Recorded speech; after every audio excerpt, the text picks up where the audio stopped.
important educational imperative of our time.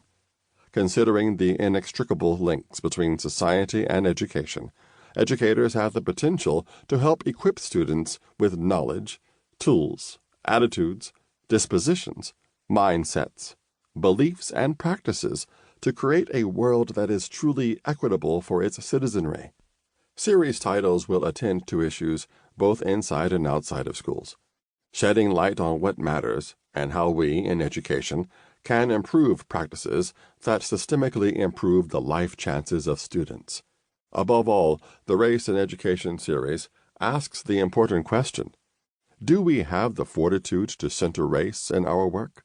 Or will we continue going about our business, our work, as usual? I am always mindful of curriculum theorist Beverly Gordon's provocative observation that critiquing your own assumptions about the world, especially if you believe the world works for you, is an arduous endeavor. At the very heart of this series is an explicit challenge to those in power to work for the good of humanity, to interrupt systems, policies, and practices that work only for some while others remain underserved.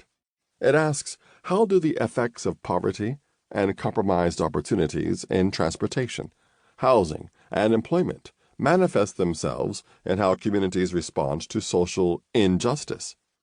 What role does and should education play in understanding and responding to these manifestations? What roles do teachers play in helping students develop insights about the salience of race in society? How do education policymakers respond to these realities when making decisions about what gets covered in the curriculum?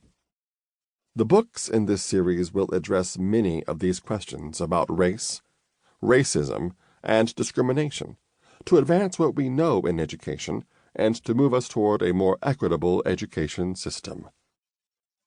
Indeed, a primary premise of the series is that we must learn from a diverse range of disciplines to build and sustain efforts on behalf of students who continue to be underserved in education. Thus, scholars from a variety of disciplines, sociology, psychology, health sciences, political science, legal studies, and social work can assist us in reversing trends in education that continue to have devastating effects on student experiences and outcomes.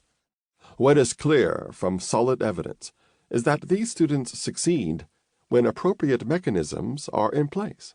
The Race and Education series will contribute to this tradition, centralizing those mechanisms that will help us reach our true ideal democracy.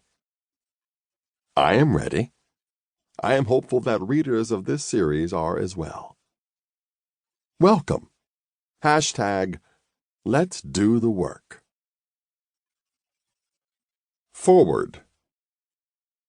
This book unexpectedly brought me back to a much earlier time in my career, to a place far removed from the urban Michigan school detailed.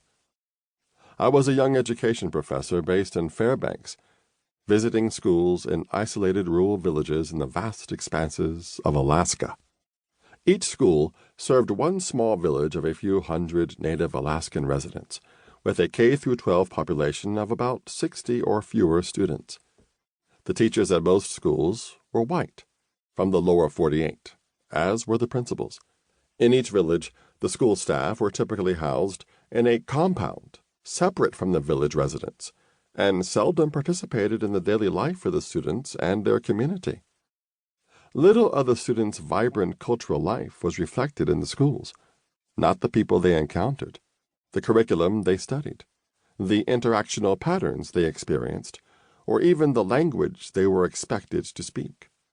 Not only were the school staff not versed in the children's culture, but they also saw the students' culture as problematic to their success in school. Once, when a principal was talking to me about his school's poor academic performance, his explanations centered around his struggle to help the teachers learn to keep the students on the right path, especially when they went back to homes that undid everything the school was trying to accomplish. Originally from a state far from rural Alaska, he likened himself to a military general working in a foreign land. Suddenly, it all made sense to me. He was the general. The teachers were the officers.